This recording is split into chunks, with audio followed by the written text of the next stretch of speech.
Hi there. I thought I would do a quick video about masking fluid and when to use masking fluid. And because I was just working on a painting, finally I've had this one in my mind for a couple of months now, and I finally did the thumbnail, found a photo reference that I had taken in Hawaii, did the thumbnail, and kind of, got it down on the paper. So I was wondering about whether I was going to save the whites. I was wondering if I was going to use masking fluid, which is this gummy stuff, or if I was going to use wax, or if I was going to use gouache over the top of it. I mean, the reality is I'll probably use a combination of all of those things, but I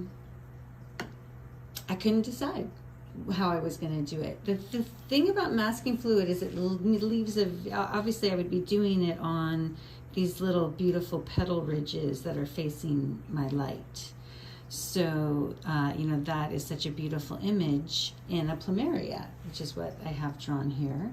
How the petals curl over, and then when those hit the light, we have that very delicate curl of the petal that is reflected. So that's a super important white. So before I even start, I'm already thinking about how am I going to save that? Because it's not going to look as good if I use gouache afterwards. So I want to be kind of mindful about that now. So I was wondering if I'm just going to use a smaller brush. Shh. Be quiet. If I'm just going to use a smaller brush and paint around it. And I kind of thought that might be what I do, but then as I was then going to test my colors, these three, ignore these. When I was coming to test my colors, I realized even just choosing the brush I wanted to use and thinking about moving it across the page, I realized I wanted to have a lot more movement in my brush strokes than that tight of a painting in these tiny little spaces. So I want to be able to just like drop in some, I'm going to have them be mostly pink, but I want to drop in some yellow and some orange, have a little of it that stays very faint.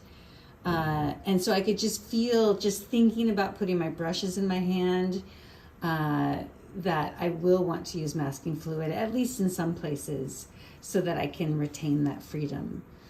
So I just, people always ask me when to do things and what you do, and the reality is you can do lots of different things in lots of different ways, but I just thought it would be helpful to actually talk you through my decision-making process about that, so that you can, when you get to that stage in your artistic journey, you'll see that, you'll just kind of know.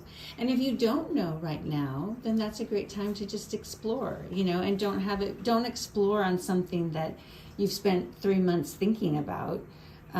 Explore in your sketchbook. So I hope that was helpful. See you next time.